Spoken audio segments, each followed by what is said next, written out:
When the veil is thin and the night runs deep,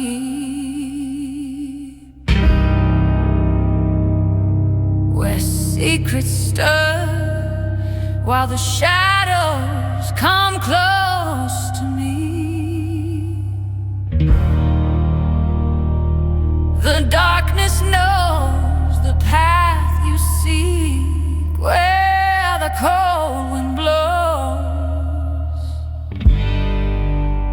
Dare to listen.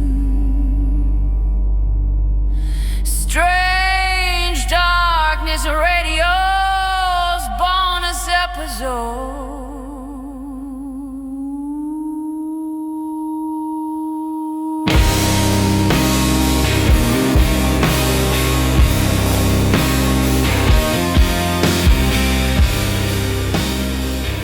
Welcome back to another bonus episode of Strange Darkness Radio, and on tonight we have Ed DonGilli and Kyler Jackson as the host. What is going on, fellas? Hey man, not much, man. I'm just dancing in the moonlight. Okay, ain't nothing wrong with that. Trying to relax it, do what I can. Exactly. Ed, how's it going? Good. Just good. That's all we get. Just good. I'm awesome, Bob. So he was moonwalking in the moonlight. I know, man.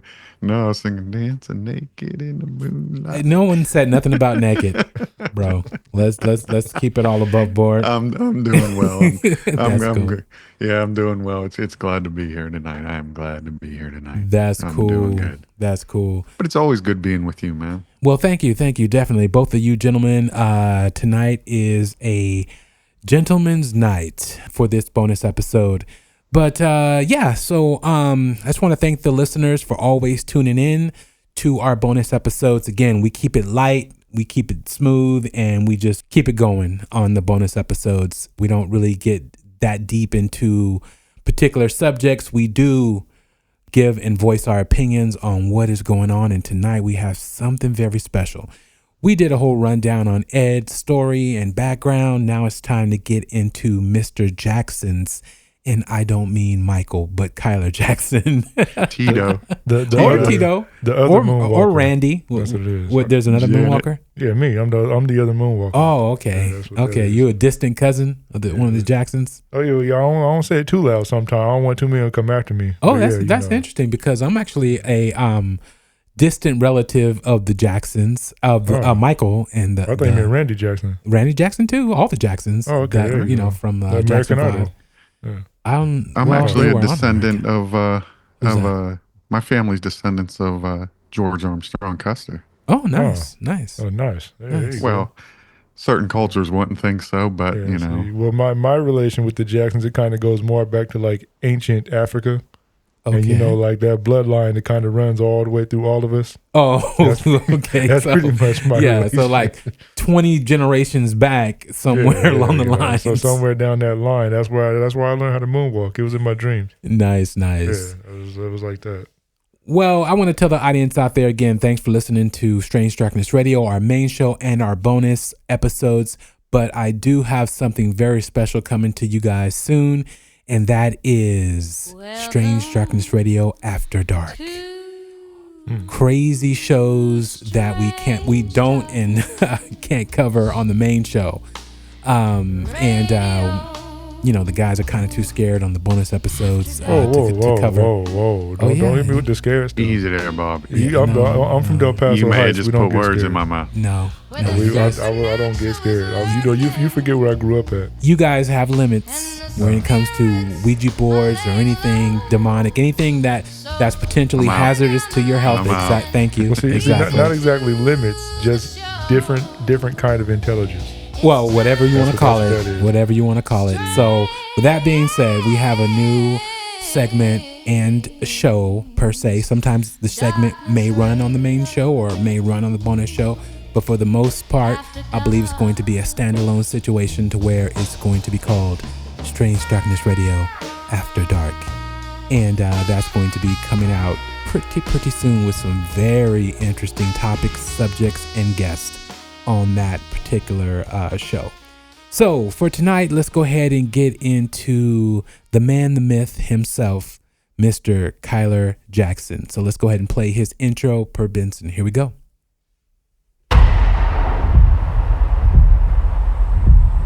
The lights are low.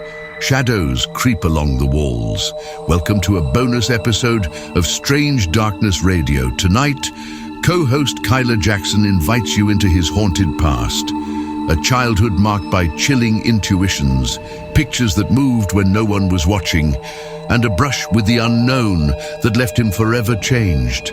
As we peel back the layers of his story, you'll find yourself questioning what's real and what waits for us in the darkness. Are you ready to confront the things that linger just out of sight? This is Strange Darkness Radio. Kyler Jackson's Paranormal Awakening. Step into the shadows, if you dare.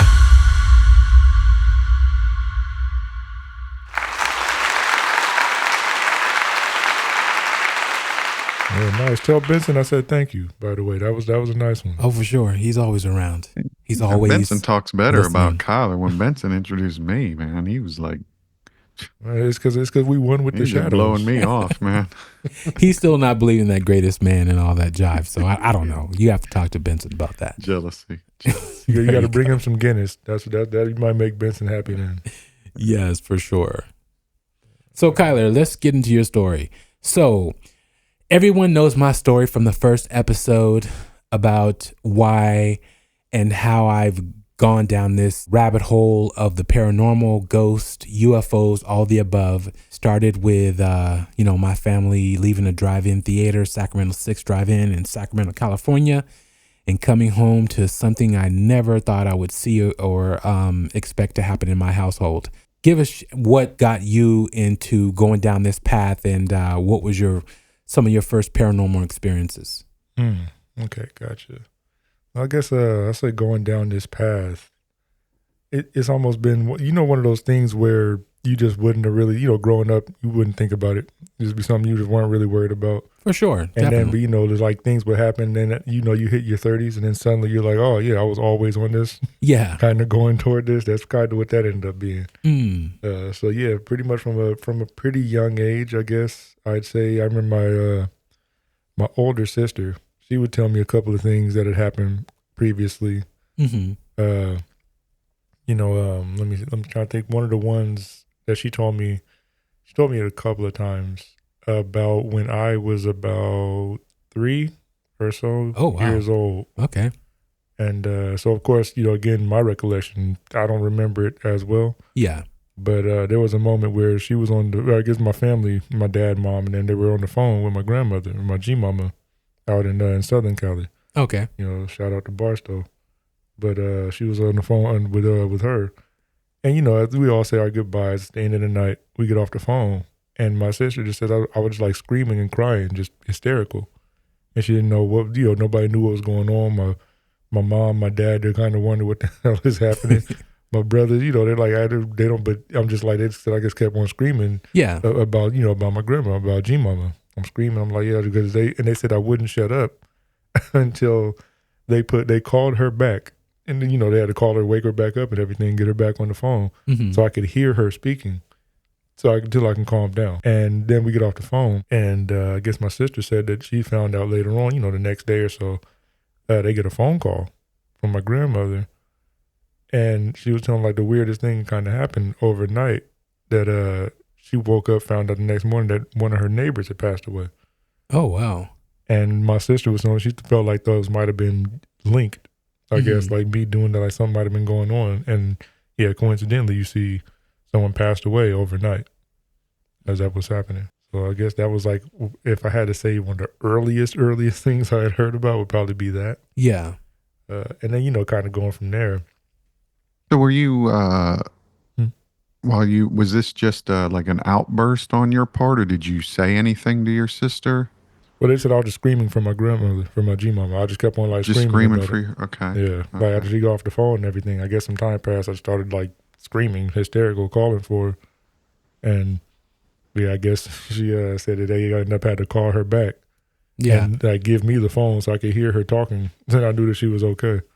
Oh, okay. So yeah, man, I don't know. Maybe you felt a presence, around her, and you wanted to, as a child, you sensed that, and you wanted to make sure she was okay. Besides you just being a badass kid, but a very loving kid. That's what that was. I love my G mama. That's why. Yeah, exactly. Want what you want. With her. But maybe you did sense something just based upon hearing more of your story and knowing more about your situation. So that definitely could have been something that you were feeling fear for her at the time, because maybe she was being visited by her neighbor. Because were the neighbor and her close? I believe so. I believe she pretty much knew. They were like famous dang near out there in that town. So I think everybody knew her. Yeah, she like her and my dad. They knew dang near all of them. Okay.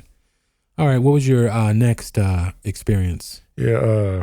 So basically going from there, again, a few years later, I'd say just kind of over the years, but so yeah, a few years later, I was probably about a good 7, 8, maybe somewhere around there, somewhere like 8, 9 years old. And like I said, I used to. I've told you this before off the show, of course, but I would have like these senses and the feelings like something was around. Yeah, but could never really see anything. Oftentimes, at least as far as I could remember, I didn't see much other than those feelings, and it would almost be. I'm trying to, like, a good way to, I guess, explain it would be almost like a force, like when something touched, like a sensory overload in a way, like to the point where you just kind of like freeze for a moment, like you feel like something like a force has been there, and your senses kind of like almost like kind of like flip. Being overwhelmed. How we deal with things, especially that are unseen, and abilities that we have as humans, and how we used to deal with things before we had all these fantastical devices and all that stuff. Our senses were heightened, basically. And so you mean to where your like touch, smell, feel, and all that stuff were just, you were overwhelmed in that regard, or what do you mean? Yeah, it would be like, I think when I was a kid, I used to just look at them like brief hiccups in a way, like, or what do you mean? So it was almost be like an eye rolling force, like something like hit, like imagine like a force, like I'm trying to think of a good way to even imagine, like to describe it. But that's why I said like my senses would. This may seem like a strange question, but did you feel like this presence was an external presence, or was it something internal? It was an external. Yeah, it was more of an external presence. Yeah, and it would. That's why I think it would be external, and I'm guessing it would be a proximity thing. Yeah. So like imagine like a force passing through you. That's what I'm saying. That's what I mean by all your senses just being lit up, as far as your sense of touch, your sense of hearing, your sense of smell, your sense of just feeling. If something passes, because again, you don't visually see it, so you're like wondering like what the hell is going on, but then all your receptors that your body is feeling at the time that it's happening, I think that could possibly be something that is that's being set off at a heightened state. Because again, you were at what, about 7, you say? I believe it had to be around like somewhere around like 8, somewhere around there. About I think it was around 8 years old or so, 8 or 9. Yeah, so I would say your pineal gland is probably not shrunken to the size of a raisin at that time. So it's you're probably sensing more around you. Mm-hmm. And again, it's hard to understand when things like that happen, especially as a child, because you don't visually see it. So you're like, why am I feeling this way? You'd think it's a medical situation. If you were trying to explain it to an adult or something, they would think that, opposed to thinking that it's just your senses being just overstimulated, and like you are truly feeling what is around you. I mean, like exactly that, feeling something pass by you, and your hairs are touching as it moves past you. Because I think, especially as a child, that we had those abilities. Yeah. In our youth. Oh, it was crazy, because we were, funny enough, we were pretty much, it was me, my oldest sister, and my brother, as we were walking through a park, and one of her friends, they met up over there, and we were going to the AutoZone actually. So funny. I don't know if you remember where Echoes. He said the AutoZone. Oh yeah, man. We hitting up AutoZone. My dad had to get parts for something, so we're like, yeah, it's right around the corner. So yeah, we were walking through Heckenwood Park, and it's I don't exactly know the exact time at night, but it's darker outside. Mm-hmm. So whatever time they close. But as we're walking through the park, it's like it just hits me. I just feel like force like flying through me. So I was like, oh, whatever. I just shrug it off, keep on walking, and about a minute later, happens again. And so I shrug it off again, and then look at my brother, because my brother he was we were always around each other, so he's seen it as well. He's seen it happen to me a few times before. What did he say was your demeanor when this was occurring? Well, really, I guess at that point, so when that was occurring, it was more like since everything was kind of like firing off, it felt like. So what ended up happening was it kind of started happening again and again, but it like in quicker intervals. So in the end, but did you look like you were lightheaded? Look like you were about to pass out? Look like you were confused? It was like I was kind of like taken back by it, like actually like kind of almost like falling, like I'd be almost like losing balance. Yeah. But still conscious, but losing balance and stuff. And so we end up, really what it is, I had to basically hold their hands as they kind of try to rush through the park. Yeah. To the other side of it. Wow. Yeah, but funny enough, as we got to the other side, everything just stopped. It was fine.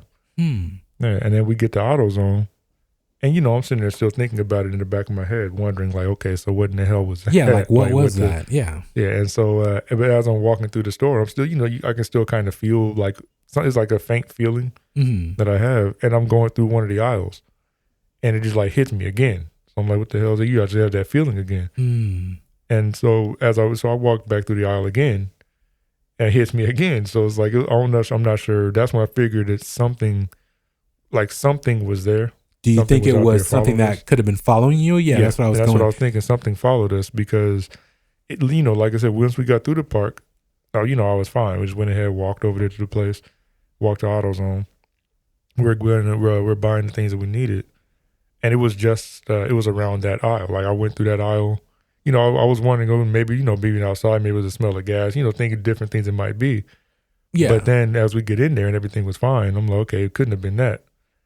But did anybody who was with you feel this presence, or was it just you? That was just me.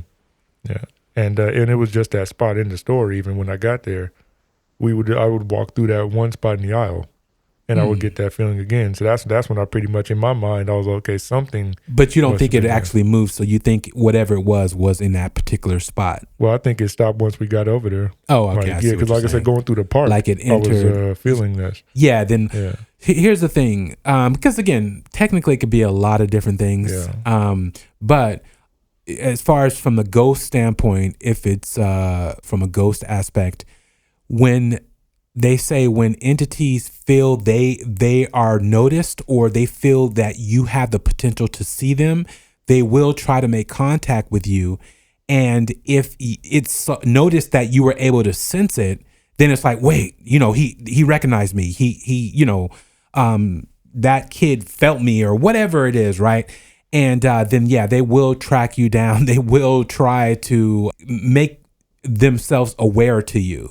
And so it could have been a situation where it recognized that it felt something from you or vice versa. And then it started to follow you, but then it probably recognized how you are reacting to it. So that is one thing that definitely, because again, I don't think you're going through a park and there's a bunch of different portals and you were feeling these different realities, right. And there were, you were running through that. Then there was another portal in AutoZone. To me, it just sounds like something was following you once you sensed it. And to me, it was able to understand or to at least comprehend that you noticed it. Because again, and did you feel it? Go ahead, Bobby. No. I was just saying everybody doesn't have that ability, so that's why I was going there. But go ahead. You had said that you first felt it walking through the park. Yeah. Is that now? Did you look up any info? Well, you probably didn't since you were young. No, he's 7. But back then we didn't even have internet. But in this, were you aware of anything that had happened in this park? previously that, you know, Oh man. Well, I'll say at the time I wasn't, but yeah, I mean, again, I live in Del Paso.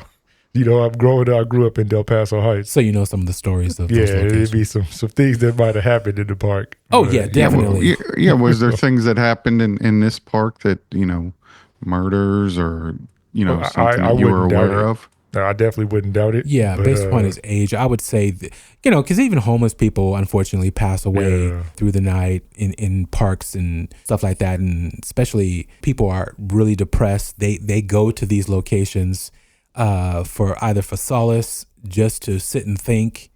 And sometimes things happen that aren't there, but then they are comforted by a location that they would frequent, and then something were to happen, then they come back to that location. So even if they didn't pass there or an event happened there, sometimes people, you know, go to locations that they're familiar with once they pass on, and they don't go into the light and end up in a situation like what Kyler is describing, and they see someone who actually can recognize them or feel them, and it's like an understanding. It's really weird how that works. especially on a night So like if, that too. It was a quiet night, and it was like, you know, them really like kind of a dark, quiet night, not to worry about much. Yeah, I wouldn't be surprised if something might, you know, yeah, somebody chilling there, really just kind of hanging out. yeah. So what you're saying, Bobby, is if you don't walk into the light, you'll end up at AutoZone?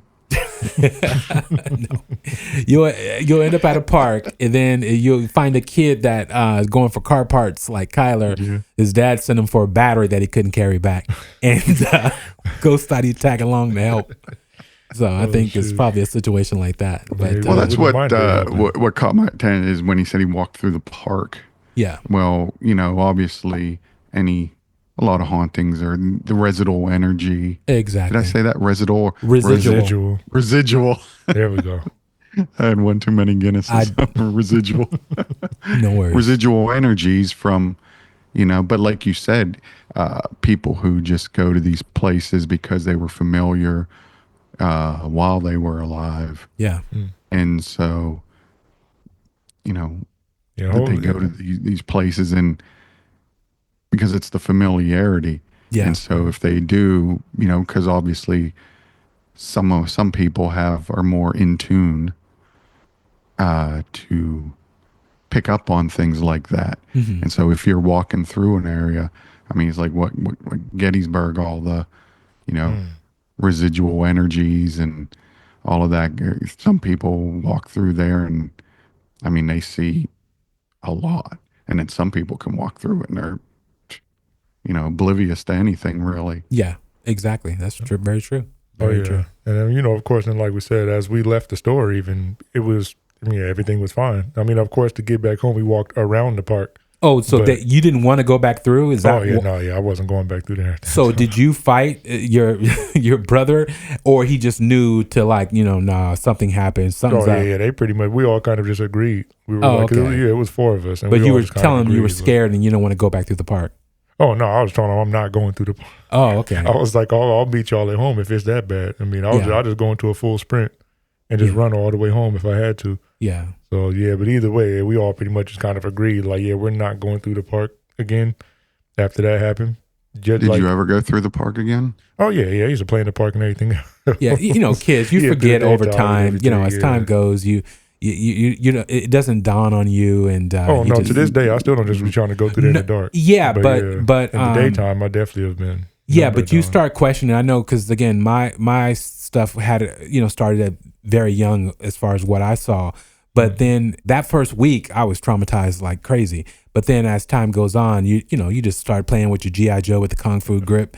And, you know, you keep it moving and don't think twice You'll about remember when Or- them scratches start or showing start up on your rationalizing. arm, it. man. Never had yeah. scratches. Thankfully, never had I anything like avoided that. those myself. So, yeah. But yeah, I mean, I definitely could see. Yeah, well, you know, again, I've always tried to keep kind of a healthy level of, you know, rationalizing. You know, if it's like something that can be rationalized, I'll be like, okay, let me just try to figure it out. Yeah, But especially that was as- one But thing that I think just never I did. think you have to do that. I mean, Yeah. I think anybody who's any type of investigator, I mean, you do have to look at the, you know, at the other side. You can't just go in and the whole, you know, seeing what you want to see and Yeah. kind of neglecting that well, this could have just been something else, something explainable.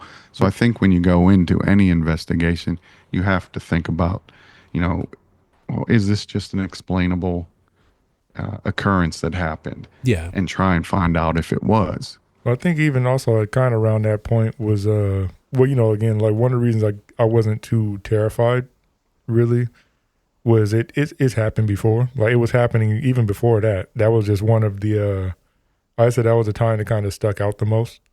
Yeah. Because it was just something growing up, it happened a few times. I was kind of like, I used to just kind of figure it was just something that was there and then it would be passing.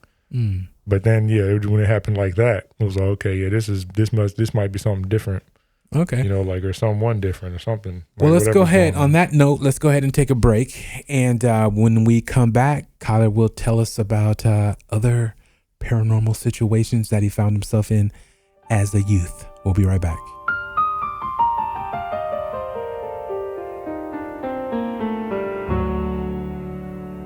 Call into strange darkness. Radio's hotline.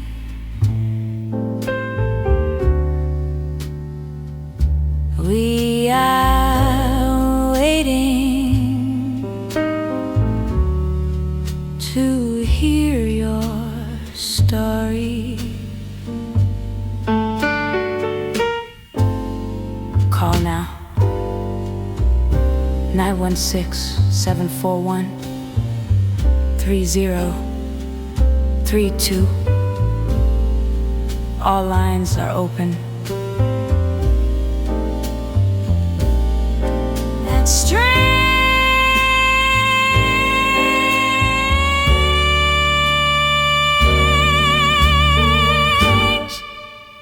darkness radio.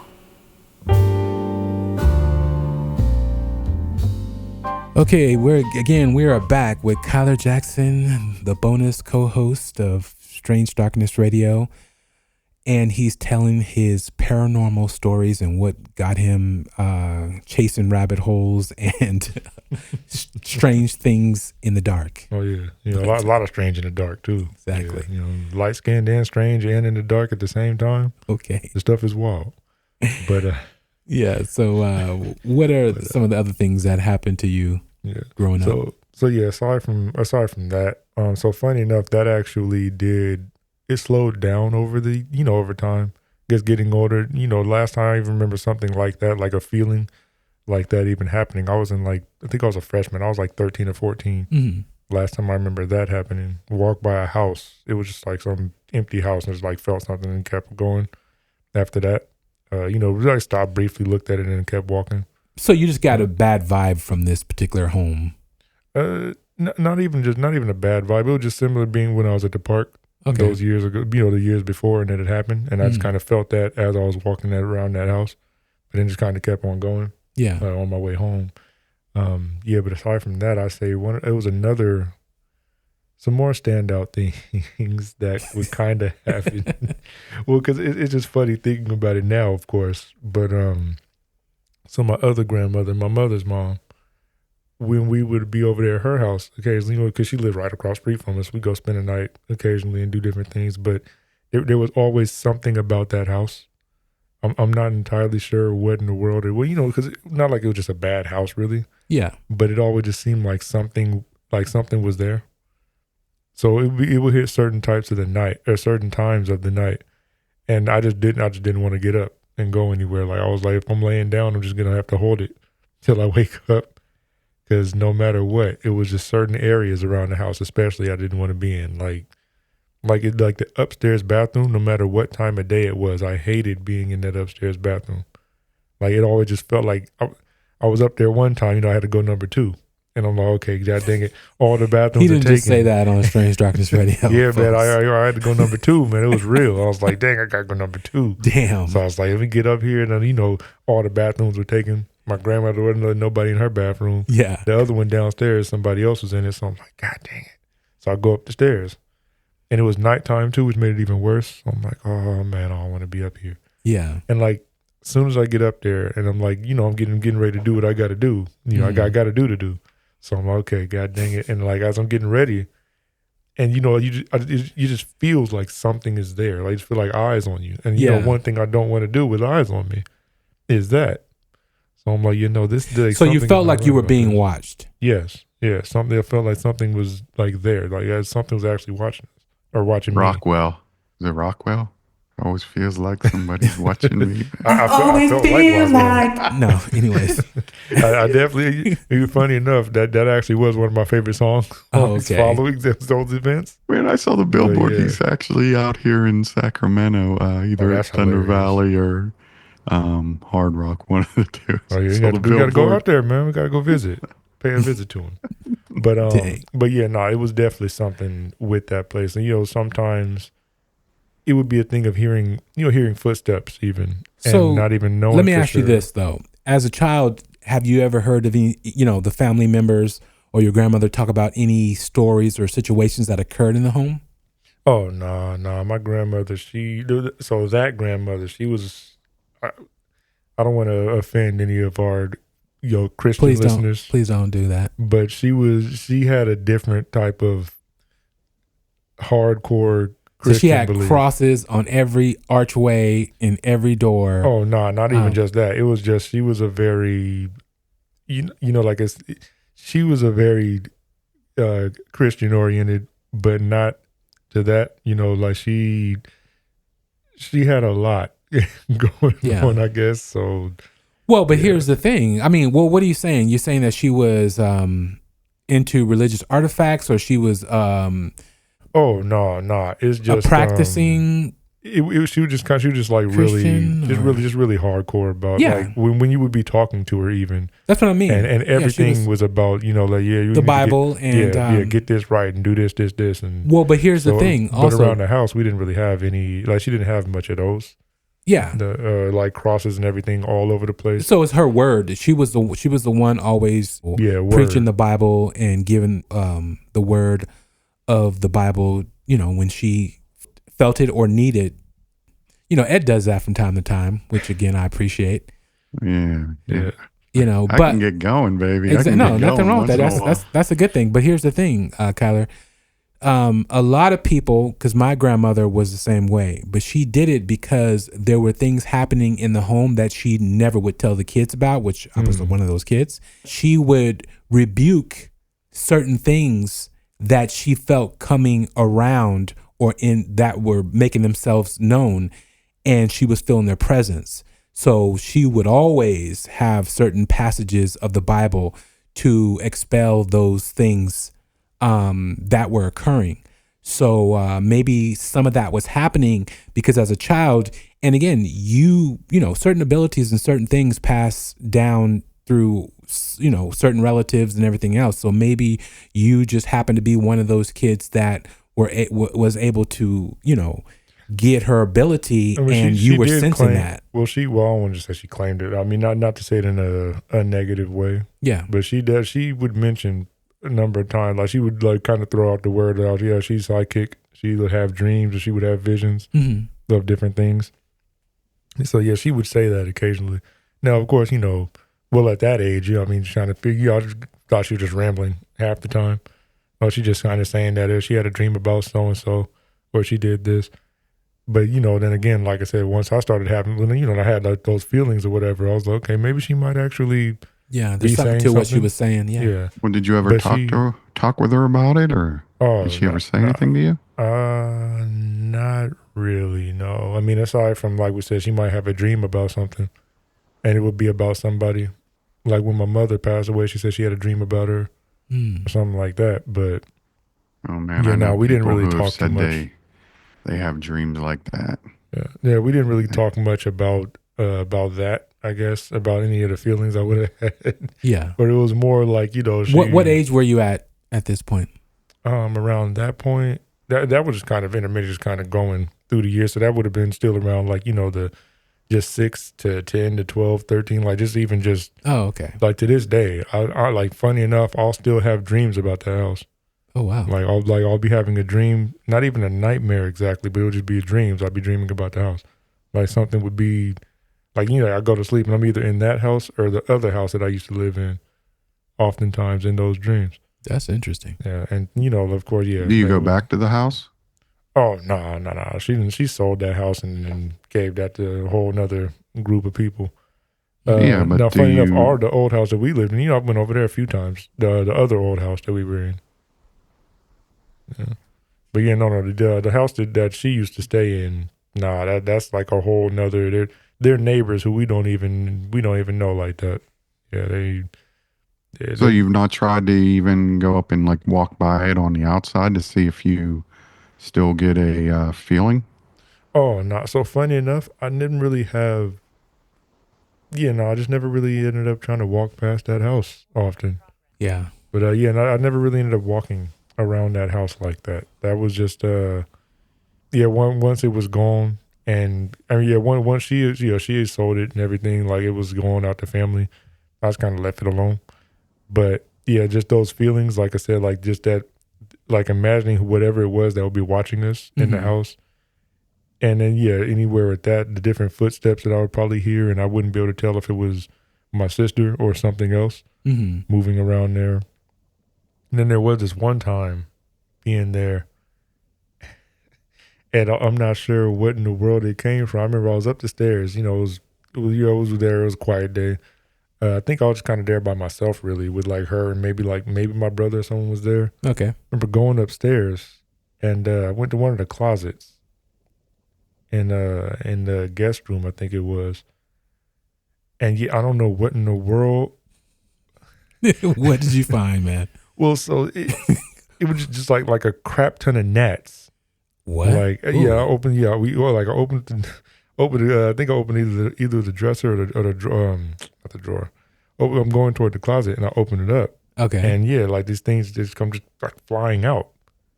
And I was like, of course, I'd go darting down the damn stairs. I didn't want to deal with it anymore. I tried to swat some of them away as I'm running down the stair. But yeah, like I said, I hated being up. I hated that the upstairs bathroom, especially. Yeah. I hated that. But just being upstairs, sometimes you just get a weird vibe. Yeah. Like a different feeling at that place. And Interesting. that place was different. It was definitely a different house. The pantry door just kind of being open, and we had to wonder if our uncle tried to sneak in, or if it just got left open overnight. We were like, why the hell's the pantry open?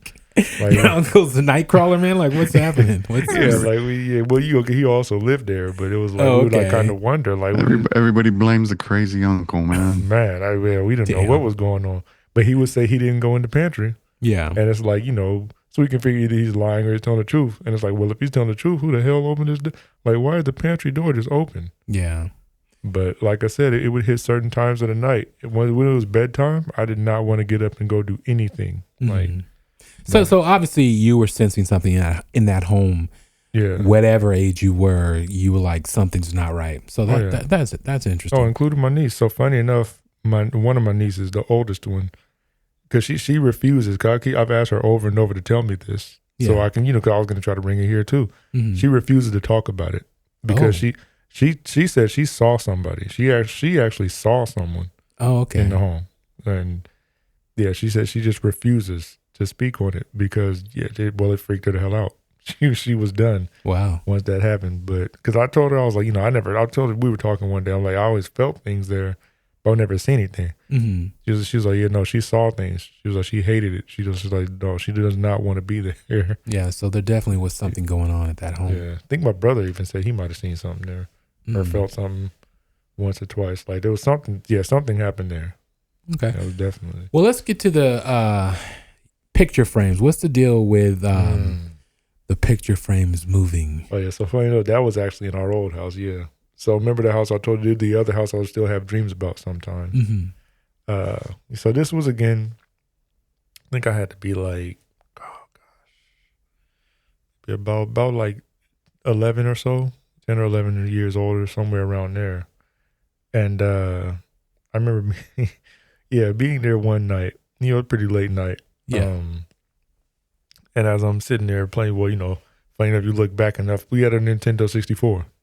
And, I'm sitting there playing the game, relaxing, Mario 64. Of course, I'm happy. I'm like, okay, cool. There my dad, he walks through to, I think he went to the restroom. or something he went to go do. I saw him out the corner of my eyes. He's walking past. And then, he walks, gets done his stuff, goes back the other direction. And and I see as he's walking back and his friend walks back behind him, they go back to the other room. But so I'm sitting there, and then about 5 or 10 minutes or so pass, and I see something else out the corner of my eye. So I figure, okay, maybe just him moving again. But a little while later, I see something again. So I'm like, okay, me and my little sister said this thing we do, sneak up on each other, try to scare each other sometimes. So I'm thinking maybe that's her trying to sneak out the room and sneak over there to, try to scare me. Yeah. So I ended up saying, I was like, you messing around. I already saw you. Stop messing around. I already saw you. It's over. Nobody said anything. So I'm like, okay, whatever. And then, I see it again. So I'm like, okay, all right, I told you, I already saw you. You're going to try to scare me. It's not going to work. I look over the side of the couch, and nothing's there. So I was like, okay, well, I'm like, that's weird. But I'm like, okay, screw it. Let me get back to my game. I love my game. So I'm like, okay, I'm going back on here. And as I get back to playing it, this time I see something again. I'm like, okay, what the hell? So now I'm just like, okay, so what the hell is this? And as I look, again, nothing there. Now, mind you, these pictures, the way they sit over on the side anyways, right? So, okay, I'm like, okay, cool, whatever. Now, this time I see something. And, so I don't turn to look exactly. I just, use my peripheral to see what's on the side of me. And my mouth just drops open.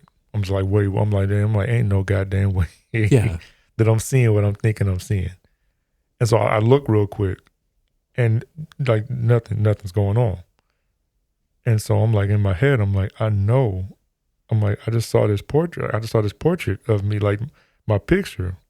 I felt like it was moving. It was something was going on. But I'm like, okay, hell no. I'm like, that couldn't be a thing. So it's happening in your peripheral view. Right. Something is moving in a picture frame. Mm-hmm. But then when you look directly at it, nothing is moving. Right. But then you go back to looking at whatever you initially were looking at, and then your peripheral, it starts moving again. Right. Wow. Yeah. And so I go back to it. And about another 10 minutes pass. And I see this movement again. So this time, again, I'm just kind of I'm like, I didn't even pause the game. I'm just sitting there. And I'm using my peripheral. I'm looking at these things happen. And at this point, it's not even just my image. I'm seeing my brother's, because it goes in an arch. So imagine it's like an arch inside the house, like a wall that's cut out in an arch, basically. Yeah. And each picture is going up and around the arch and down the other side with all of us. And, the image of my father and my little sister was up at the top. It was like a bigger portrait sitting up at the top of this. And so, I'm seeing this out of my peripheral. And I'm seeing, my picture move. I see my brother's picture. And I see, my sister, she had, a double picture. And those pictures, each face is, moved and, talking to each other and talking to the other frame. So they were interacting. Yeah, they were interacting with each other. And I'm seeing this, and I'm staring. Well, I'm not staring directly at him, of course, not yet. So what I end up doing at this point, I just turn to look at them.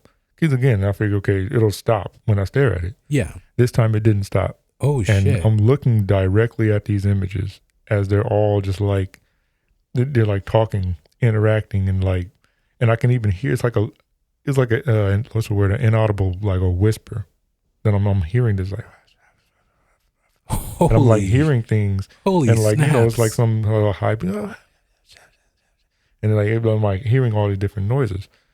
Yeah, and this is going that across gave me all studio of these. goosebumps right there. Yeah. that's creepy as hell. And it's going up and down. So each image of all of it is just moving. All of them are doing this. And I'm like, of course, so in my mind, I'm just sitting here. How old were you at this time? I think I was about 11.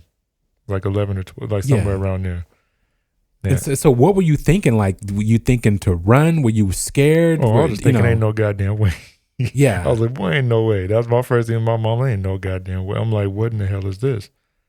And, so of course I'm baffled at this moment as I'm staring at these images of all me, my siblings, they're all moving and talking. And And as I'm looking at, like I said, the one in the middle at the top of the arch is my father and my little sister when she was a baby. Yeah. It's an image of them. And like the baby in the picture starts crying, so she's crying. Wow. And then the father's like holding her, like my dad, he's holding the baby trying to and that's when I finally see him he's like, I see him moving to try to calm her down. But then I see like him look at me, looking at them. And then he just like quickly like he utters something down. He shoots a look down both sides of the arch. Then he looks at me, and then everything just kind of goes back to normal. Like everything just stopped. Like he shoots something down at them, they stop. Yeah. Then he looks at me, and everything stopped. He like smiled and stopped. Wow. Yeah, and so going from that, I just I'm seeing this go on.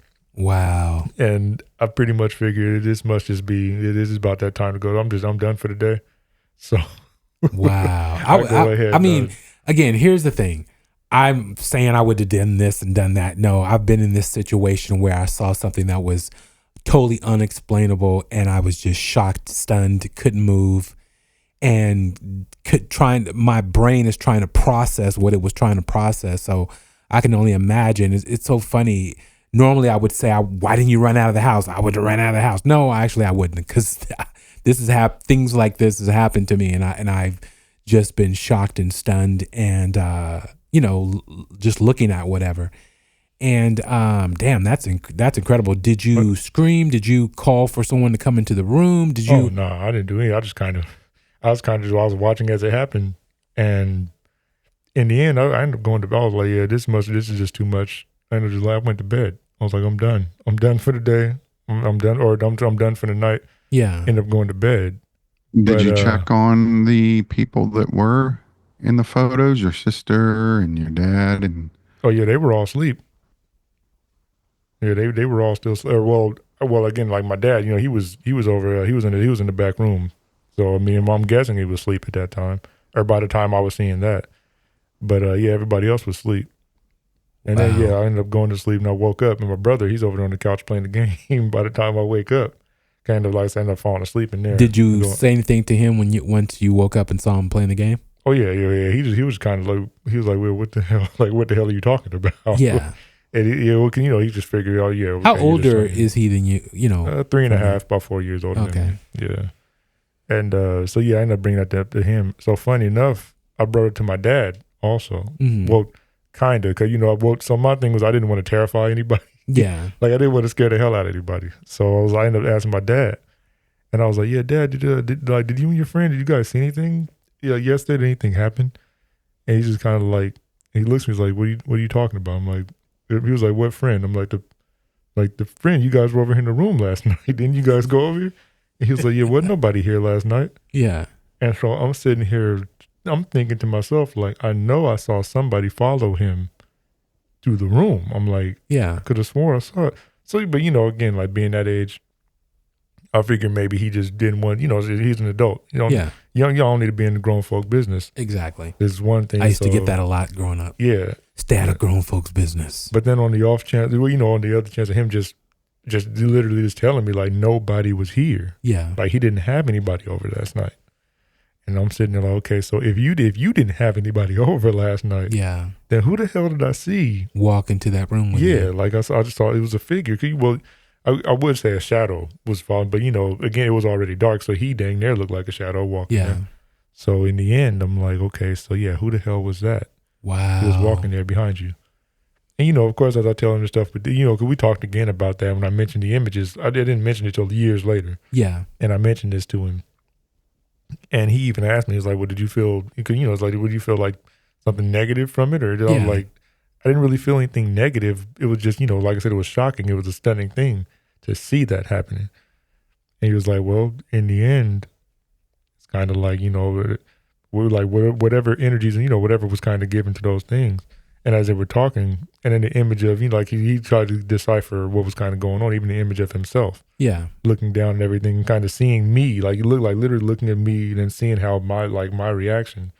And then looking down the other things, he was like, I guess maybe he's trying to, basically calm the whole situation down and calm you down from the different things going on. Since it was the portrait of him. That is wild. Yeah, that was one of the craziest of my childhood was that. Wow. Imagine that, folks. Imagine sitting there, initially seeing something move, not sure what it is. You're like, okay, did I really see that? You look over, nothing's there. Then you look over again and you see portraits having full conversations with each other. And then they notice you noticing them. And then one person shuts it all down. That is wild. Let's go ahead and take a break. We'll be back. Have you encountered the unexplainable? Strange Darkness Radio invites you to share your paranormal tales, ghostly whispers, UFO sightings, or cryptid encounters via SpeakPipe. No phone calls needed. Just click the link in our show notes. Available on iHeartRadio, Spotify, or Apple Podcasts. Record your story and we'll feature it on air. Your voice could be the next chilling highlight. SpeakPipe works on any device, delivering messages straight to our inbox. Don't let your eerie experience fade. Share it now and join the conversation where the unknown meets the airwaves.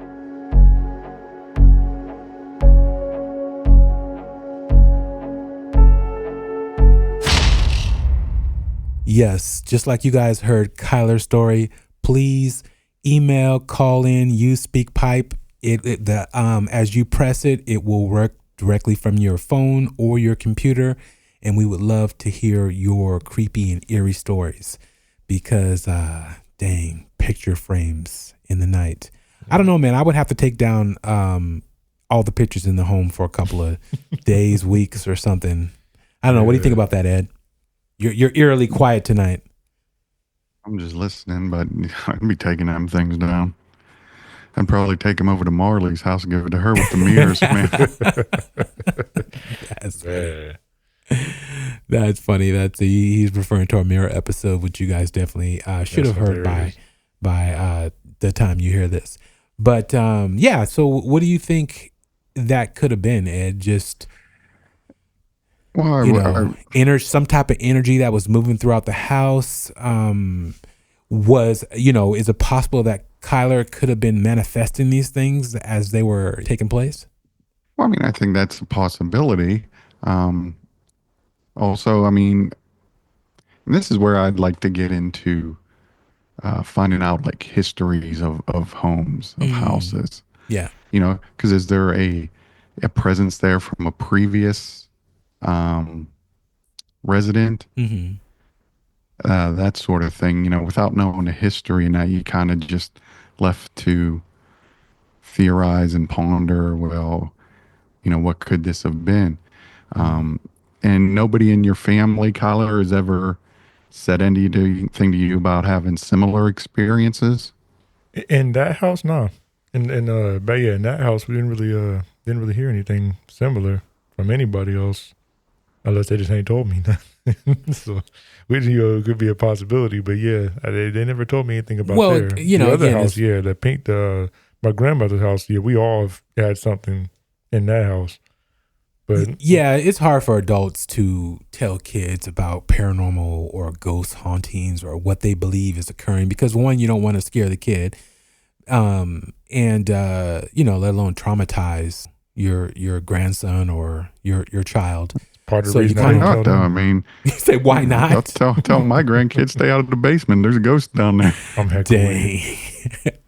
But no, just in my family's experience, and again, this is African American, folk. When it comes to talking about ghosts and spirits and all that stuff, it's just something that we don't readily tell kids or talk about unless the parents are really acclimated to having those experiences and they're comfortable with it. But most African American families don't want to discuss that. It's like, because you're giving it energy, you're bringing it to reality and everything else. That's the whole Navajo. I believe we talked about it on previous episode where the Navajo won't speak of anything negative. Yeah. Or anything positive because they believe that will manifest it into reality. Yeah. And so they just won't talk about it. Yeah, that's why it took that long for me to even say anything about it. I barely ever said much about that until, few years ago. Mm-hmm. Really, I mean, yeah, I didn't really even talk to I think it was my brother and my sister, probably both of them. I remember when I finally told them about it, we were already almost 20 years old. Oh, wow. By the time I said anything to them about that. And what did your brother say when you brought it up to him? Well, he was saying like, yeah, that's crazy. He was like, that's wild. So he like, didn't share damn. with you anything that any experiences that he's had in his life? He just... Nah, yeah, he hasn't. was it one of those, you're on your own, Kyler? Yeah, dang near, yeah, it was almost said something like, yeah, you're the only one who's felt that in that home. That's basically what it was. Like over there really wasn't much, really wasn't much as far as the feeling at that house. Like I said, the other one, it was definitely more that went on. But yeah, over there, I think that was about it. Was that one. And it was the picture frame thing? Yeah, the pictures. That was the only one. But it's not about quantity, it's about quality. There was some high quality pictures. One haunted house, way better than 10 episodes of just, something else going on. Oh, yeah. I mean, like you said, yeah, I mean, there's some high quality pictures, I guess. They were real good quality. They could move and talk. Yeah, exactly. You were doing Hogwarts before Hogwarts. Man, that was wild. Yeah, wow. That was definitely some stuff. All right. Again, well, tell us about your so out of your events, what was your most haunted? The one you were like, I know 100%. That one, obviously, you saw it happen. You know that happened to you. But as you got older, did you have something that you were like, man, there's something to all of this? There was definitely, like I said, over the years, because funny, things had pretty much calmed down, I guess you would say, from kind of a supernatural, paranormal. Things were kind of pretty calm for the most part. Yeah. I mentioned to you once or twice about the, like the whole blacking out and certain things happening with that. But I'd say if I fast forwarded to, I'm trying to think of a year, like about, what was it? I think about 16, 17 maybe when this happened. Somewhere around there. I was probably about 18 dang there. Of course, we're in a different house. So it's definitely more recent. But I think it was so I'm laying, I'm on the couch one day.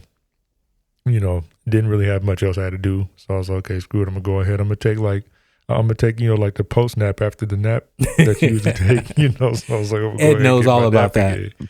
Oh, yeah. Nothing like a good nap, man. It was a really good nap. It was extremely good because, yeah.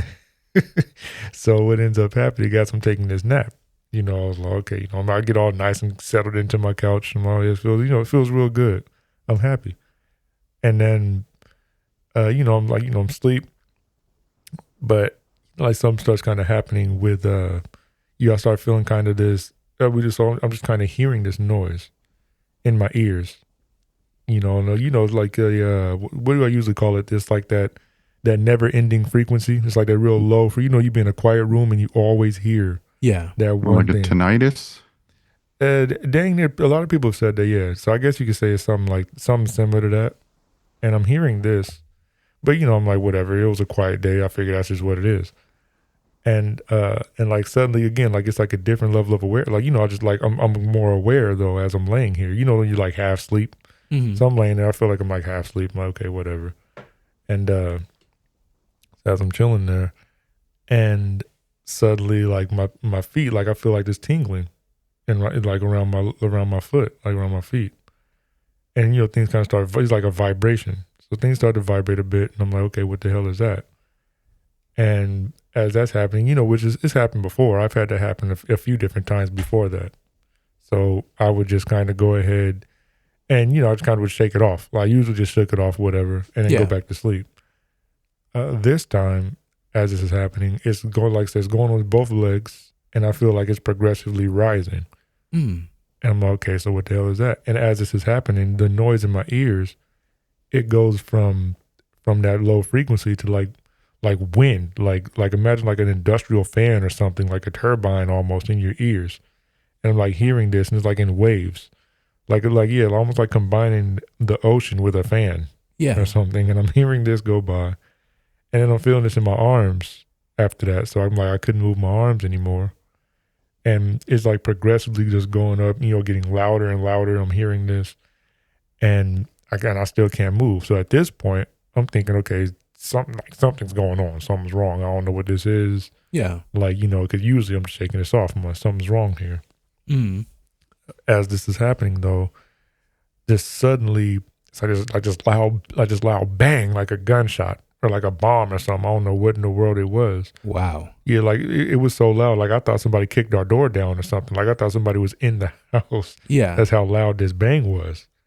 So I'm like, what the hell was that? But so all the shaking, everything stops, and I'm finally able to pop up. So I jump up, off the couch, trying to look around real quick. Like, okay, so what the hell's going on? As I'm looking around though, I'm finally kind of getting my senses, everything back, and I'm noticing things just felt different, like things looked different, and like along our wall, 'cause it was all white walls, but I'm seeing like this bluish tinge on the walls, like it's like a strange bluish hue across all the walls. So I'm like, okay, what in the hell? But I figure, okay, you stand up too fast. I open my eyes all of a sudden. So I'm like, okay, maybe it's just that. Maybe I just open my eyes too quick. Yeah. And then I see like out the corner of my eye while I'm looking around. And I'm like, okay, so what in the hell? I'm looking down because I could barely walk even. It was weird. You stand up, you get lightheaded, you feel like dizzy and everything. I'm like, what the hell? So I'm trying to get used to this, but I'm like, why can't I walk really? Mm-hmm. I'm not able to walk yet. But then out the corner of my eye, I see something, and I'm looking down. So I look down at the couch, and I see me on the couch, just laying there. Wow. Yeah, just out like a light. So I'm like, what the? So now I'm like, oh hell! I'm like, what the hell is this? So of course, like this is like a huge what the fuck moment. I'm like, Yeah. oh, what the fuck is this? I'm like, okay, now I'm like, I really got to go check on. I want to go check on my dad, make sure everything was cool. Yeah. Because I'm like, I'm extremely confused. It's the first time I've ever seen something like that. So I go to look up, I'm going to, to run across the living room to get to my dad's room. Yeah. But as I look up and across the room, I just see that it's just this figure. It's just something that's there. Like kind of this, I just see like, it's like a dark figure. It's like a figure just in the room. Yeah.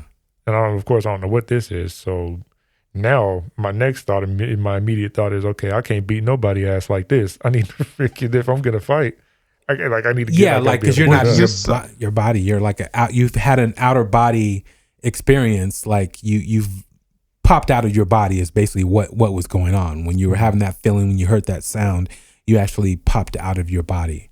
Oh yeah. Was this blue? You said it was a blue haze, a blue. It was almost like the walls all had like a bluish. Was it like a light type thing? Like an illumination. The reason I asked because just the other 2 nights ago I was watching a show. I can't remember what it was called, but there was a woman, and it was caught on camera, and she was just in her kitchen with her dogs, and she was making breakfast, and then out of nowhere, this blue, like very hazy type of light just flashed across her kitchen. And they've had professionals examine the film footage, the camera, and she got this sense of on the camera you can see where she says, you can hear she says, "What's that?" Yeah. And it's not, they've not been able to explain it, but one of the theories is that when a portal opens up, it gives off this kind of light, and it was a bluish type of light. But it was when you said that, I was just like, yeah, well, 2 nights ago, I had just watched this program, and they were investigating this experience, and as of yet, they've not been able to explain exactly what it was, and you can see the dogs react too. Yeah, I didn't really see any like nothing really seemed illuminated, but it was like the middle of the day. Also, I mean, it was, gosh, what was it, like 11, 12 a.m. or 12 p.m. or so? So it was somewhere around there. Like the sun was still pretty much up, So really, it just almost looked like like imagine just white walls, but they have like a very like a light bluish or a bluish tint to it. Because like that's one thing I noticed when I'm standing up. I'm like, why the hell? So are the walls everything, even though the walls there, but like what you're looking at, whether it's the couch, the floor, did it still have that hue tint to it, or only on the white walls? Well, I really only noticed the walls for sure before I started seeing whatever, before I looked at everything else that I was seeing. Yeah. Like I said, like seeing myself and then seeing that figure. But yeah, like I would pretty much say it's like at least the walls were that was definitely something I noticed was the blue all around that. And yeah, so of course, like I said, after I see this figure, my first thought is, okay, like if somebody's in here, I can't fight like this. Like I can't even, I can barely move. So like I need to get back. I need to basically wake up. I mean, get back in my body, wake up. And at this point, it was like everything kind of happens in a flash. And then suddenly, I'm jumping up. It's like I jump back over the couch, and I guess into myself. I jump up off the couch, look around the corner, and nothing is there. It's just quiet, like nothing's out there. Did you happen to notice how long, time-wise, this episode happened to you? Was it a matter of minutes, seconds? Probably about a minute or two, I'd probably think. Like I said, as I stood up, kind of trying to get my feet under myself. Because, like I said, I stood up, and, I felt like I might have stood up too quick. But then I also, it felt like I was a little taller than what I would, like what I usually am, too. Exactly. That whole sensation of what you were hearing, the feelings in the leg and all that stuff, that is all signs of OBE. It's basically an out of body experience to where you pop out of your body basically, and you can see, you're in a dream state, and you can still see your body, just sitting there, and I'm surprised you didn't think you were dead or something. Well, and that's one of the other reasons why I wanted to go and try to fight whatever the hell was there, because I didn't know what they like. That's why I was like, I need to hurry up and check on my dad, because I'm like, if something happened to me, that means something is in the house. Yeah. So I'm like, that's why my first thought was, okay, if something like I need to be able to fight this thing. Mm-hmm. And as as I thought about it, that's when I ended up like pulled back. I'm not sure if I got pulled back in or what, but I ended up waking up. So did you feel like you were walking? Could you walk? It was weird. It's like I couldn't. It was like it's I like was trying floating to get my feet. or flying. Like you were detached. Like, that's what I mean. It's like because I felt like like when you feel like a few like just a little bit taller. Like I felt a little bit taller.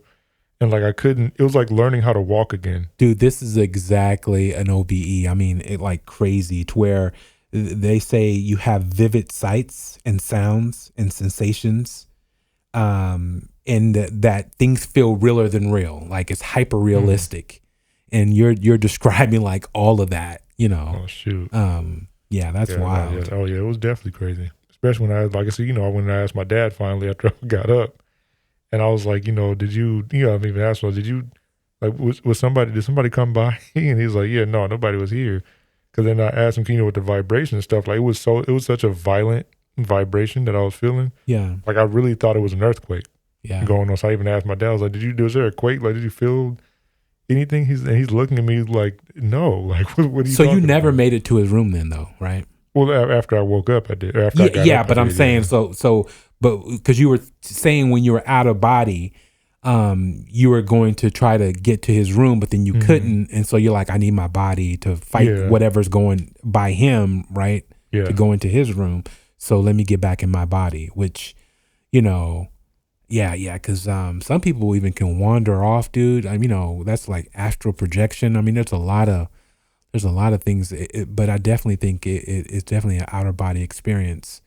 I've never had that happen personally. Well, see, especially around that time, because I didn't even really, again, I hadn't looked into much of any of that. Mm-hmm. I kind of just figured, again, after growing up, different things, I had different feelings. I was like, okay, whatever. This is probably, again, thinking about it, maybe it was just a crazy dream, something that went on. But then, so, after I get done talking with my dad, I go and I call my cousin. And I tell him about the whole experience. Yeah. And he's just like, yeah, damn, that's wild. Like, you actually saw all that. And I'm like, yeah, like it's insane. So, we chop it up a little bit, get off the phone. And I think it was about a year or so later, I'm watching TV, and this movie trailer comes on. Mm-hmm. So I watched the trailer and I'm looking. I'm like, why is it like why does it seem kind of like something that seems familiar? I was like, what the hell is going on?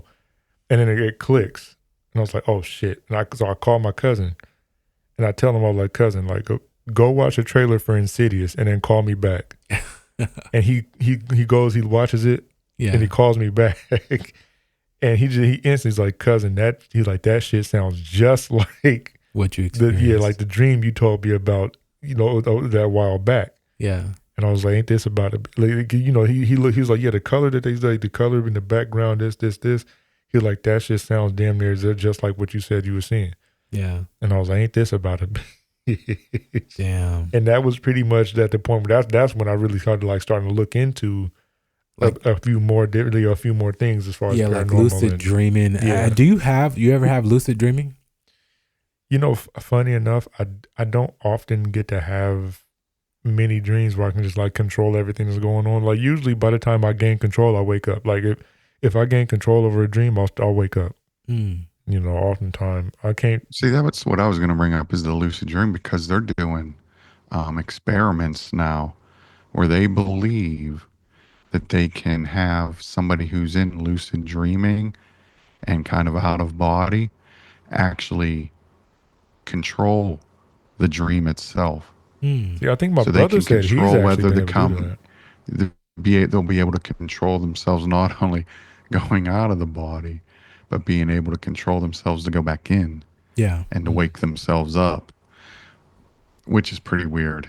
Yeah. Oh yeah. No, it was definitely, like I said, it was wild. Like dealing with that was, to this day, that's still been one of the craziest. I've definitely, I've had, different, it's like partial paralysis, different things like that where I just couldn't move my leg or couldn't, again, I'll just sleep shake paralysis. It off. Yeah, something like that where I'll just kind of shake it off, or, I'll be laying there asleep. I've never got it to go to that point again. I've even tried once or twice, but it's never gotten to that point. If you practice that, dude, I guarantee you'll be able to do that on a regular basis, because I know people who actually can. The most I think the closest I got was I fell asleep watching TV, and again it starts happening again. Yeah, and you have to be in a real relaxed state, like really relaxed. Like almost a meditative state for that to happen. Yeah, wow. I think I was able to get my eyes open. I couldn't get up. Yeah, that time, like it was like I could feel everything else, but for some reason I couldn't get up again like I did before. That is interesting. And going from there, that was when I pretty much started looking into a lot more when it comes to especially out of body experiences. Definitely, and everything man. else. I started researching more with that. The differences between, what was explained. Because I talked to people, they're like, yeah, it was just sleep paralysis. You were dreaming, and I'm like, I've sleep paralysis is a little different. That is that old hag syndrome where you feel a heaviness on your chest, like somebody sitting on your chest.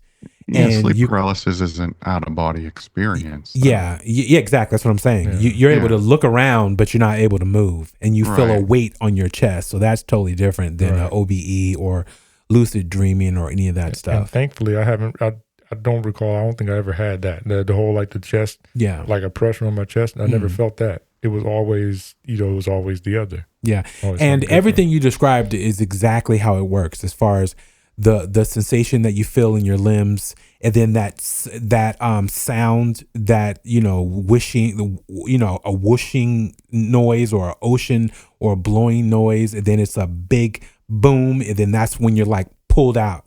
That's when the person pops out of their body. Some people just pop out, like my friend pops out and floats to the top of the the ceiling in the house, or she'll float like outside of the house. She'll actually go and float outside of the house. And if there's a window, I don't know how she gets outside of the roof and all that stuff, but if there's a window open, she can like go outside the window. If it, so it's just weird on how that works. But that's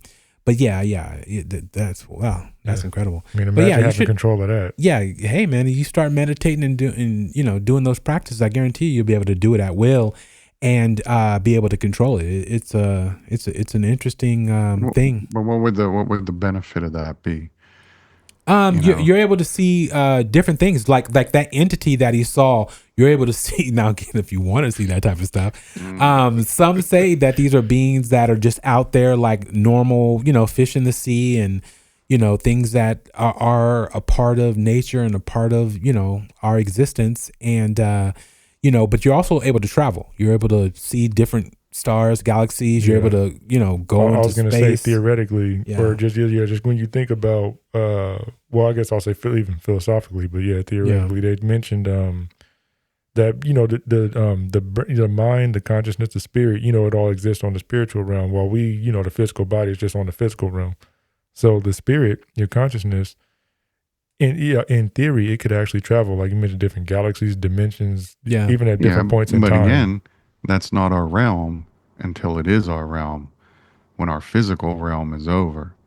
Don't be too quick to want to get to the spiritual realm. This is not an After Dark episode. Well, not to mention that you're like, even like what he's saying right there, though, like even what he's saying right there is still, that's where they start getting into things about the astral we plane don't know and different exactly. things. Yeah, that's like it's a number of other things that can go down with that. Some people explore, some people don't. Stay in your own realm, man. Stay in your own lane. Well, but who's to say those realms aren't supposed to be explored? That is the thing. God gives us these abilities and powers to be able to do. Some can hone them. Some, are born and it's just there, and some are able to awaken them. I would say, with practice and different techniques. And if we weren't able to do it, we wouldn't be allowed to do it and have those abilities to do it. That's usually what I would think. No. Oh no. Yes. We're given the ability to do a lot of things. Yes, exactly. But are told not to do them. By whom? Or by God's word. No. Everything is beneficial. Oh yeah, man. Oh no. It's called free will for a reason. Exactly. Yeah. But not everything is permitted, but not everything is beneficial. You open up some doors, baby, you ain't shutting that door. Actually, that's funny that you say that, because even people who have regressions that have traumatic incidents and traumatic situations occur in their past lives, they're actually able to heal themselves by going back in past lives. And I have one therapist who's amazing at this work, and I hope to have her on, and she's done amazing work on doing past life regressions and healing people that have had things happen in other realities and are able to fix them in this reality. So don't be too quick to judge or to... No. I think you're misunderstanding me. I'm not saying that these things don't exist. What I'm saying is they can exist, but we should have nothing to do with some of them. And that's the problem. Who's to say what those some of them are? Because, that's where your moral compass, your foundation comes in. Obviously, where my foundation is. Yeah. And even though there's things that I may want to do, it's best I don't. Yeah, you need to be regressed. You'll get a bunch of healing. When you talk about, no doubt I need a bunch of healing, man. I'm heck weak. But wait. Don't fall when you're talking about yourself. When you're talking about, regression, even that, that's a whole separate topic, because, I go to the, how much is it that they say we use less than 10% of our brain? Is that right? Yeah, somewhere around that. Well, some say that's not true. Then some say it is. So who knows? But the bottom line is we could use more. We need to use more. I just look at it as like the way I simplified it for myself after having various discussions with different deacons, and some have kind of been very brush offish. Oh, for but sure. In the end, what I pretty much told them was it's going to be a discussion between me and God. Yeah, there you go. I'll end up having that talk with him once I get up there, or once I get there. Exactly. He was like, God, I was trying to show you, I popped you out of your body, and then I was trying to. What God would say is, I told you, keep in your body. Now you got stuck outside it, you can't get back in. No, man, don't go playing and stuff like that. I guess that'll be what that'll be the discussion that we'll have. Basically, that'll be that talk. Just stay in your body.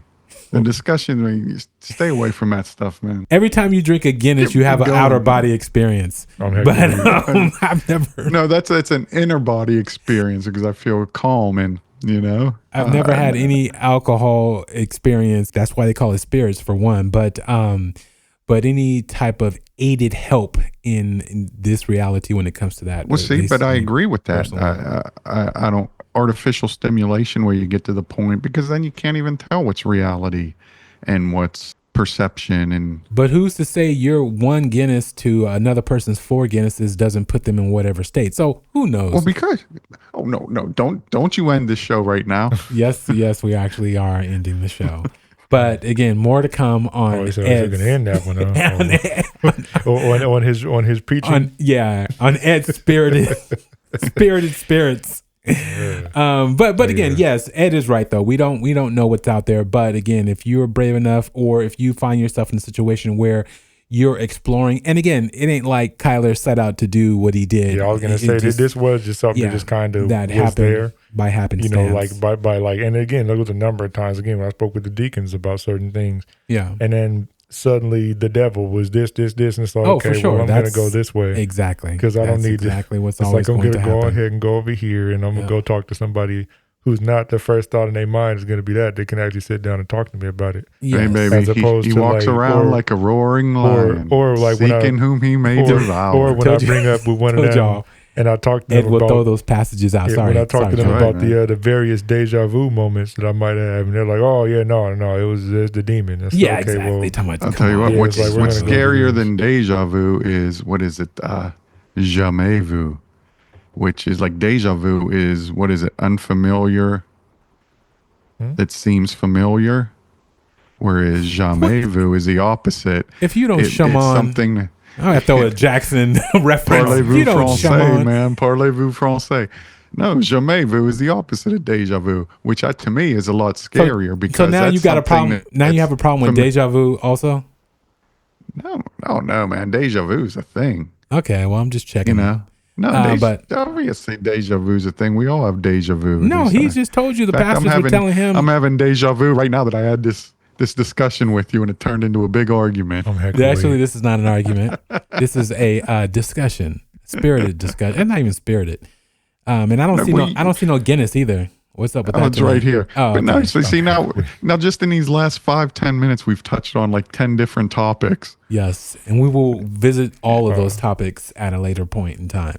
Oh yeah, but that's one of the reasons I brought that up was you were talking about well, I mean, deja vu is one of the other experiences I've had, but deja vu is not a supernatural thing. That's almost like a brain fart. I believe deja vu is a supernatural thing. Either that or unless I'm thinking of something I do. that's not deja vu. But I mean, maybe it's a premonition, but it's just been like certain things, like not even just. Kyler, we're closing out the show. You adding to the show. What are we doing here? Well, not like that's why I was saying. I mean, remember, I was going to be talking about the experiences until we started talking about Jesus and how God is good and everything else. So that was that's why I was going to bring that. God up. is good for all the believers out there. Oh, absolutely, all the time. But that wasn't what we was talking about. Yeah, exactly. I told you. All the time, God is good. But that wasn't what we was getting into at that point. Yeah, exactly. Ed, he was just giving his experience. God and you had to what we was going through. Hit him in the head with the Bible. Because God is the one who allowed it to happen.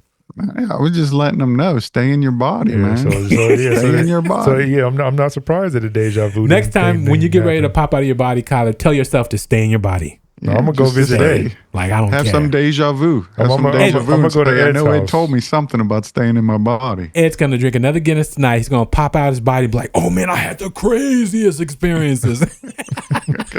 You turn around here, Kyler, you should do it again. Exactly. That's what it ended up being. I love him that. and his wolf girlfriend. You gonna tell me about this? And go try to tell me about this man out there having girlfriends I with love dogs and shit. that. Go check out Ed's last episode talking about his Kyler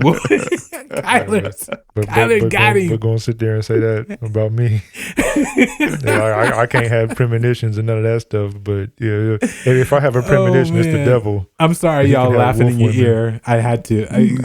That's too funny. That's kind of crazy. That was wild. Yes, God would tell you, Ed, watch out for those hot women.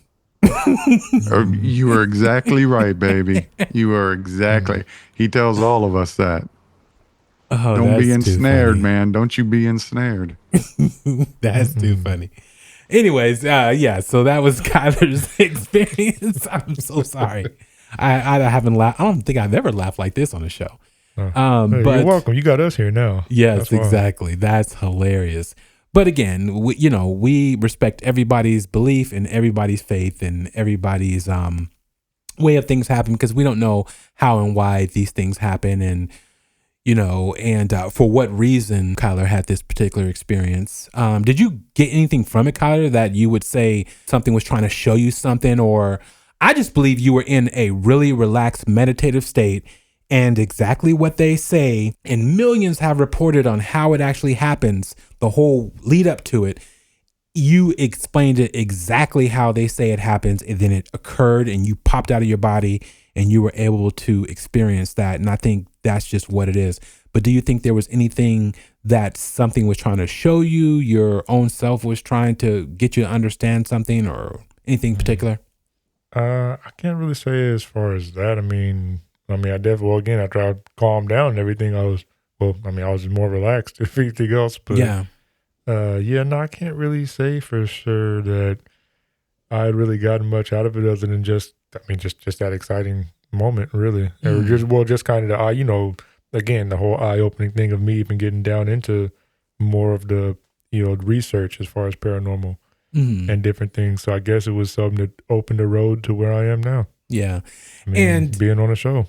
Exactly. And I do like how you did bring up the ministers, because when it comes to research or just asking questions, you do, unfortunately, when you go to certain people, I should say, you do get shut down really quick on, because it's more of a, you're puzzled and you're looking and seeking answers. And so you go to people you think may have or help you with these particular answers, but a lot of them, especially unfortunately in the religious realm, will quickly shut you down. Yeah, in the worst ways. Yeah. Yeah. And opposed to, not explaining anything or why. It's like, don't ask, don't look, don't, opposed to, you have things happen for a reason. Abilities and sensations and things that occur are there for a reason. Why these reasons are, we may or may not know. Some say they do, some say they don't. But it is something that the human body and the human mind will always explore and always seek information on. And by shutting people down, it's not helpful, because then you either don't give weight to what occurred in the event that took place, or you go in bad areas and realms and find things and get into things like Ed was possibly talking about, that can be going down the bad road, whether it's demonic side, whether it's seeking, crazy entities and asking questions. And you really don't want to get into when you start seeking the Ouija boards and stuff like that to try to ask these questions, opposed to people actually out there who really can really give you a hand. But in the internet realm and in the information that we put out and others that they have, you can get some of these questions asked or answered, and people will walk with you to ask and find out and, research on some of these topics. But Ed is of the mindset, be careful on how you tread. No doubt, man. No doubt. Yeah. And if you're letting somebody lead you, you better make sure they're leading you down the right place. Yep, that is true. And the right definitely path. True. You can find answers. Just look for them in the right place. Yeah. Yep. That is very true. Watch out for the hot women with big dogs. Mm-hmm. 'Cause, No doubt, man. Ed's still been looking for them. He's still been looking. Not He at looks all, over man. his shoulders. When Not at he all. gets off the show, he's gonna go looking for him. No, I'm not. Nope. He's gonna be like, yeah, wolf woman, where'd you go? No, Wolf. God damn it. no way, man. No way. You bring your wolfish ass back. Nope. Yeah, don't be out there. Don't be out trying to hide from me with your gothic ass. Come here. Oh, Nope. dang. Nope, I'll be staying in my house with the doors locked, baby. She'll get in there for you. It's all right. Mm-mm. Knock, knock. But, hey, they always ask for permission, vampires. Anyways, thanks for listening to Strange Darkness Radio. It's been a great episode, guys. Ed, what did you learn tonight? What did I learn? You know what? I learned that, something all of us have experiences. And I think it's good to listen. Yeah. Because, like I said, I don't want to be a person who would sit there and say, you didn't have this experience. Because obviously something happened. And so I would rather be somebody that just listens and tries to answer questions. Kyler knows where I come from. Yeah. Where I look for my answers. Yep. Minnesota. But I don't ever want Minnesota. Minnesota. Oh, man. No, I think it's just, we have experiences but I think it's up to us to find the answers. Oh, for sure. Definitely. Well, what I've learned tonight is I think Kyler is touched. And I think he has, I don't mean touched in a bad way, touched in a supernatural way to where he has abilities that he may or may not know and have not seeked on how to utilize and hone those particular skills because they've happened throughout his whole life. And a lot of people that I know who have those abilities, they've recognized those and they've since used those to guide them, through life and able to help others. And I think he has abilities, as Vanessa would say. Well, that would be fun. So if I can get a control of them, that'd be even better. Yeah, because funny enough, this was, like we said, over the years, even going through and speaking about them, it just never really had a setting or people around who I guess would be like-minded-ish like that without trying to ask you for your debit or credit number right afterwards. Yeah. They're like, This show ain't over yet, Kyler, baby. Show ain't over yet. Exactly, yeah. We were always seeking donations at Strange Darkness Radio at strangedarknessradio@gmail.com. No, we don't do that.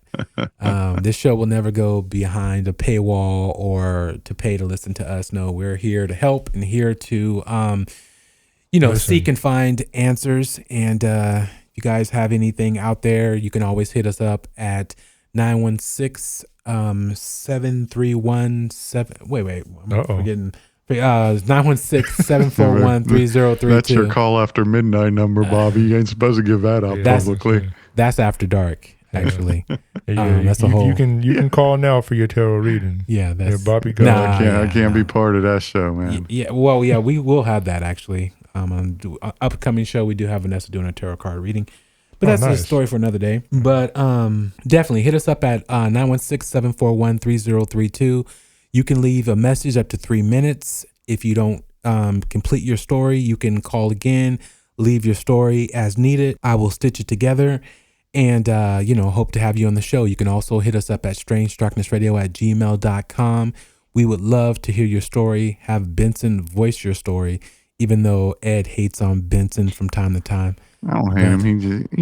I'm just misunderstood with Benson, man. Oh, shoot. That's funny.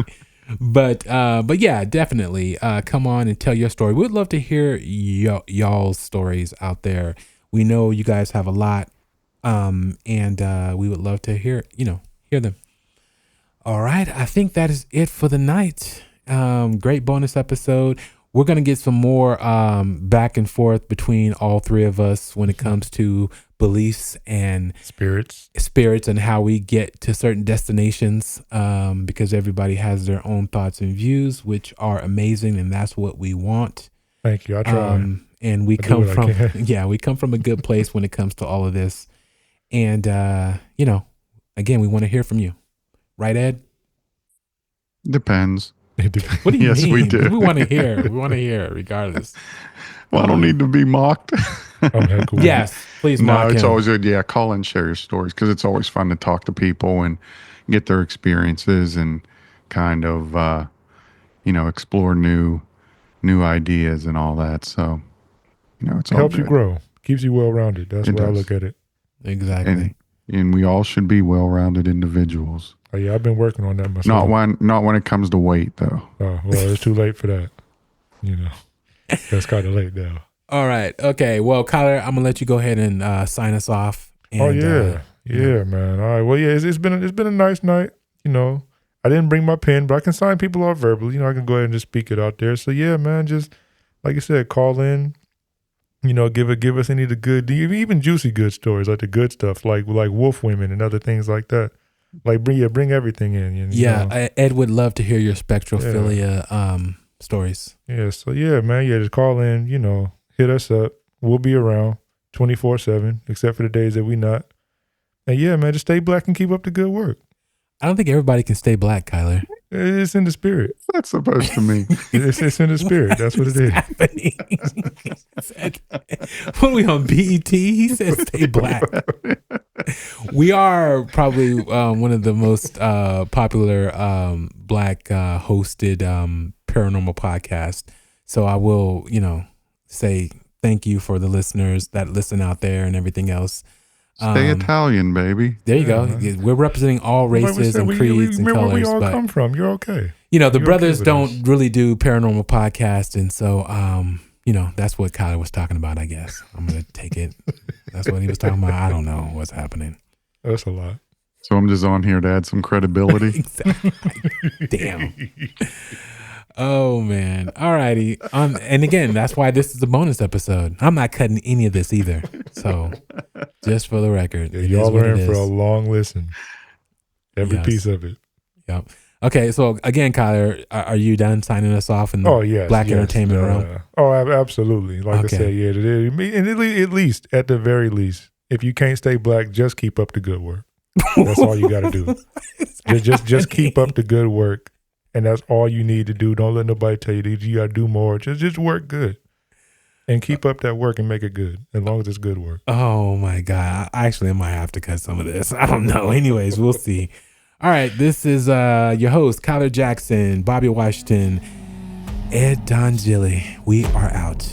Good night. This is Strange Darkness Radio.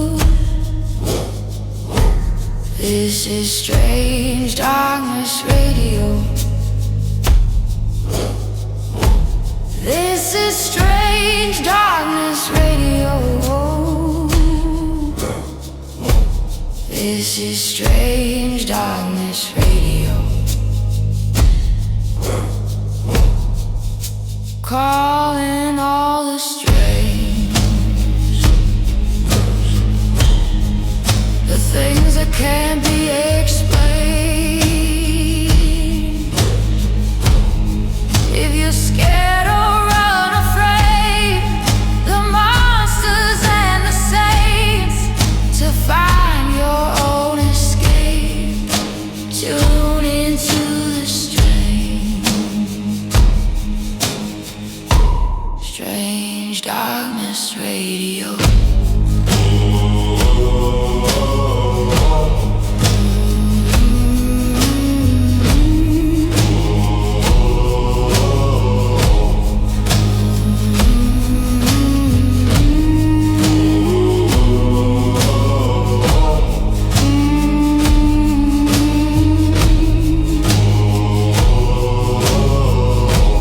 This is Strange Darkness Radio. This is Strange Darkness Radio. This is Strange Darkness Radio. This is Strange Darkness Radio.